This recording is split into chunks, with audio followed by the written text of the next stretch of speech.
বাংলাদেশের অর্থনীতি যদি পাল্টাতে হয়, পাল্টাতে হবে, হয় অবকাশ নেই, আমাদেরকে পাল্টাতে হবে। তাহলে চট্টগ্রাম বন্দর বাংলাদেশের অর্থনীতির হৃৎপিণ্ড। প্রধান উপদেষ্টা তিনি আরও বলেন, এই হৃৎপিণ্ডকে আমাদের প্রতিবেশীদের সঙ্গে সংযুক্ত করতে হবে।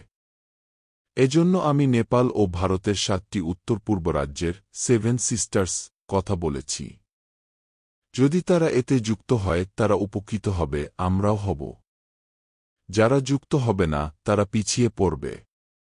প্রধান উপদেষ্টা অধ্যাপক মুহাম্মদ ইউনুস চট্টগ্রাম সফরের প্রথম কর্মসূচি হিসেবে চট্টগ্রাম বন্দরের নিউ মুরিন কন্টেইনার টার্মিনালে বন্দরের সক্ষমতা সম্পর্কে ব্রিফিং করেন। প্রধান উপদেষ্টা অধ্যাপক মুহাম্মদ ইউনুস বলেছেন, চট্টগ্রাম বন্দরকে আন্তর্জাতিক মানের বন্দরে উন্নীত করতে অন্তর্বর্তীকালীন সরকার বিশ্বের খ্যাতিসম্পন্ন বন্দর ব্যবস্থাপনা সংস্থাগুলোকে আমন্ত্রণ জানিয়ে বিভিন্ন উদ্যোগ গ্রহণ করেছে। প্রধান উপদেষ্টার চট্টগ্রাম সফরের প্রথম কর্মসূচি হিসেবে চট্টগ্রাম বন্দরের নিউ মুরিন কন্টেইনার টার্মিনালে বন্দরের সক্ষমতা সম্পর্কে তার কাছে ব্রিফিংকালে তিনি কথা বলেন। অধ্যাপক ইউনুস বলেন, এটি আমাদের জন্য একটি বড় সুযোগ। তিনি বলেন, যদি সরকারের পরিকল্পনাগুলো বাস্তবায়িত হয়, তাহলে দেশের অর্থনীতিতে ইতিবাচক প্রভাব পড়বে এবং হাজার হাজার মানুষের কর্মসংস্থান তৈরি হবে। তিনি বলেন, বাংলাদেশের অর্থনীতি বদলাতে হলে চট্টগ্রাম বন্দরই আমাদের আশা। এটি ছাড়া কোনো বিকল্প নেই। চট্টগ্রাম বন্দরের গুরুত্ব তুলে ধরে প্রধান উপদেষ্টা বলেন, চট্টগ্রাম বন্দর বাংলাদেশের অর্থনীতির হৃৎপিণ্ড।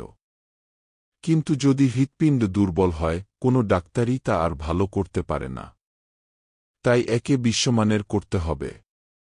তিনি বলেন, বন্দর ব্যবস্থাপনায় নিয়োজিত বৈশ্বিক পর্যায়ের শীর্ষ সংস্থাগুলোকে আগেও ডাকা হয়েছিল, কিন্তু কার্যকর কোনো অগ্রগতি হয়নি। প্রধান উপদেষ্টা আরও বলেন, এই হৃৎপিণ্ডকে আমাদের প্রতিবেশীদের সঙ্গে সংযুক্ত করতে হবে। এজন্য আমি নেপাল ও ভারতের 7টি উত্তর পূর্ব রাজ্যের 7 সিস্টার্স কথা বলেছি। যদি তারা এতে যুক্ত হয় তারা উপকৃত হবে, আমরাও হব। যারা যুক্ত হবে না তারা পিছিয়ে পড়বে।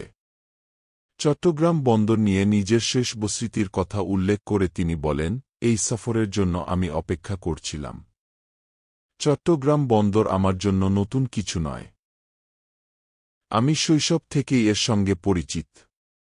এটি অনেক বদলেছে, তবে দুঃখের বিষয় হল পরিবর্তন ধীর গতির। আমি যখন সুযোগ পেলাম তখন থেকেই ভেবেছি কি করা যায়। অধ্যাপক ইউনুস বলেন, বিশ্ব অনেক এগিয়ে গেছে,